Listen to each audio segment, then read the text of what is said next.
নমস্কার, আপনারা দেখছেন ট্রাভো নিউজ, সংবাদ, ভ্রমণ, বিনোদন সারাক্ষণ। সঙ্গে রয়েছে আমি তানিশা। সকলকে জানাই শুভ শারদীয়ার প্রীতি ও অসংখ্য শুভেচ্ছা।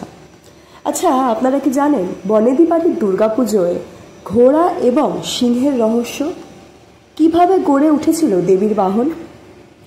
আজ এই নিয়েই রইল আপনাদের কাছে একটি প্রতিবেদন। বহু পুরনো বনেদি বাড়ি দুর্গামূর্তিতে দেখা যায় দেবীর বাহন সিংহ নয়, বরং ঘোড়া।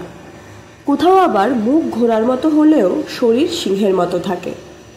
আসলে প্রথম যুগের দুর্গামূর্তিগুলিতে সিংহকে বাহন হিসাবে দেখা যেত না।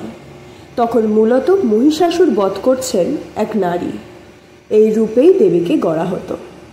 সপ্তম শতক পর্যন্ত কোনো মূর্তিতে সিংহ বাহিনী দুর্গার অস্তিত্ব পাওয়া যায়নি। তখন দেবীর কখনো 4, কখনো 10, কখনো 12, এমনকি 22 হাতও দেখা যেত। তবে হাতের সংখ্যা যতই হোক, সিংহের উপস্থিতি কিন্তু কখনোই দেখা যায়নি। সেই সময় ভারতের সিংহ খুব একটা পরিচিতি প্রাণী ছিল না।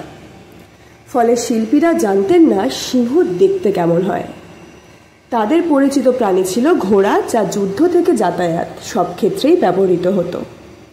তাই দুর্গার বাহন হিসেবে তারা ঘোড়াকেই ব্যবহার করতেন।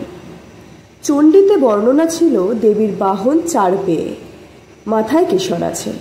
এই কেশর ঘোড়া এবং সিংহ দুজনেরই থাকে। শিল্পীরা সেই বর্ণনা মিলিয়ে ভয়ঙ্কর চেহারার বাহন গড়ে তুলেছিলেন, যা অনেক সময় ড্রাগনের মতোও লাগত। এর পেছনে প্রভাব ছিল গৌতম বুদ্ধযুগ এবং চীনা পর্যটকদের আনা ড্রাগনের চিত্রেও। ফলে পুরনো অনেক বনেদি বাড়ির প্রতিমায় দেখা যায় দেবীর বাহন কখনো ঘোড়া এবং কখনো ঘোড়া সিংহের মিশ্রণ। বনেদি বাড়ির দুর্গাপুজোয় ঘোড়া এবং সিংহের রহস্য কি, কিভাবে গড়ে উঠল দেবীর বাহন, এই নিয়ে আপনাদের কাছে থাকলো একটি ছোট্ট প্রতিবেদন। আশা করি আপনাদের ভালো লাগবে। কেমন লাগলো সেটা অবশ্যই জানাবেন। আপনারা এতক্ষণ দেখছিলেন ট্রাভো নিউজ বাংলা, সংবাদ, ভ্রমণ, বিনোদন সারাক্ষণ। সঙ্গে ছিলাম আমি তানিশা। দেখতে থাকুন ট্রাভো নিউজ বাংলা।